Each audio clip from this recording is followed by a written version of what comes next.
Right, so we're looking at set 3 of our occlusion models. This is our example of a Angles classification class 2 division 1 model. So the way we know this, the division, so for class 2, that's when it's you'll see it more like most likely an overjet type of patient. Okay, so you'll notice the horizontal overlap here is pretty severe, right? So that's overjet. You'll also notice the first maxillary molar is mesial to the mesial buccal groove by at least the width of a premolar. So if a premolar is from here to here, and then we move that over here, so it's just about the same. So this is a pretty good example of a Angles classification 2 division 1, because division 1 typically is where there's just a severe overbite, right? Division 2 is where these central incisors intrude a little bit and the lateral incisors flare out, but we don't have that here. So this is division 1.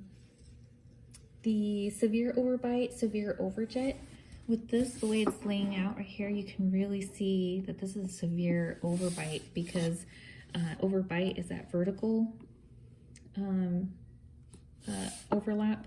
So it's overlapping so much that you can't even see straight on the lower interiors. So if we were to chart this out, you would mark out the missing teeth. You'd mark out, let's see, the thirds are gone, and I think that's it for this model. You would write down the Angles classification. The right side was definitely class 2, and then the left side, let's see, find my centric occlusion again. There it is. Let's see, this cusp is mesial to that groove, but maybe not enough to be a premolar width. So I'm going to say no.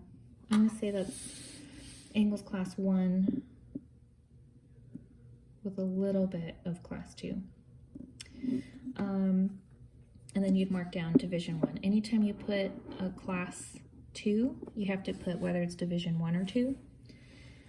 You'd write the malocclusion would be the overbite is severe, the overjet is severe. Parafunctional habits, you wouldn't be able to tell without asking a patient. You'd mark out all of the missing teeth, and then you can start opening up the arch. So for the bottom teeth, this is the mandible. You can tell this first premolar right here is lingual in the arch, all right? So you would want to put a little arrow going towards the lingual aspect. And then let's see, this one, right? Oh, this one is gone. So this tooth here got chipped off, but it was flared out. You can even tell in this arch right here that it's more labial. You'd put a little arrow towards the labial aspect.